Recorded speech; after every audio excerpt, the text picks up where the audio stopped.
Once upon a time, there was an amazing kingdom, and in that kingdom lived a very generous queen, a very noble king, and a very impatient prince.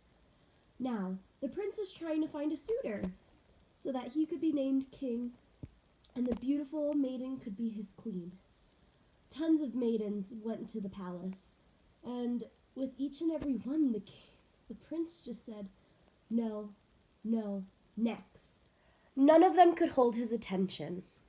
So, as the prince went on, meeting every fair maiden in the kingdom, he stopped in front of what looked to be a normal female.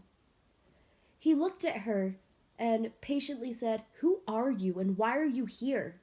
The maiden looked up, and as she looked up, the prince saw a beautiful golden ribbon around her neck. The prince, being taken aback, said, "Why are you wearing that ribbon, young maiden?" The young maiden shook her head and said, "I cannot say."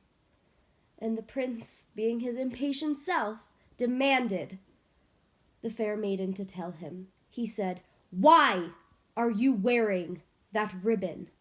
Tell me."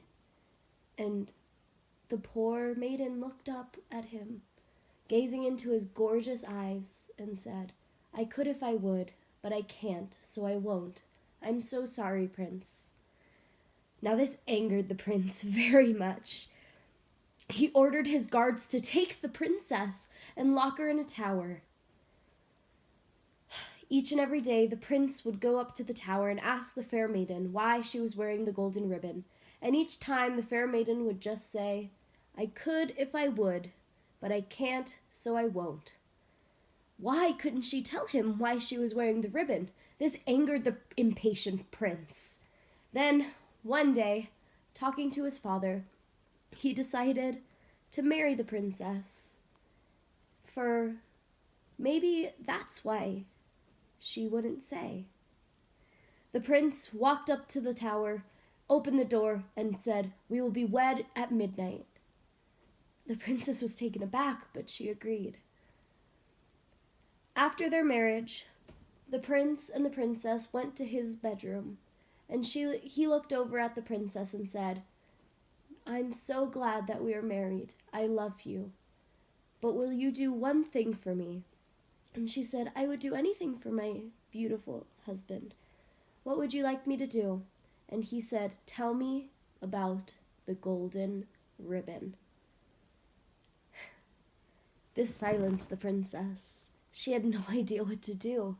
She panicked, looked around the room, and then back at him. And she just nicely said, "If I could tell you about the ribbon, I would. But I cannot tell you about the ribbon, so I will not. We are too young. We must wait till we are old."